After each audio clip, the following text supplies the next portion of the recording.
Hi everyone, today I will show you a best method on how to easily sell Revolut points in 2025. Let's hop in. Make sure to watch till the end to get all the information properly. First, redeem your RevPoints for a gift card inside the Revolut app.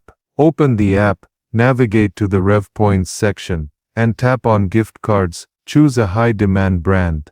Amazon is a popular option. Once selected, redeem your points, and you'll receive a digital gift card code. Next, it's time to sell that gift card for cash. Head over to a reputable resale platform like Card Cash or Raise. Enter your gift card details to get a code. Keep in mind, the offer might be slightly less than the card's face value. Finally, submit the code and choose how you want to get paid: PayPal, bank transfer, or another available method. And that's it. You've just turned loyalty points into spendable money.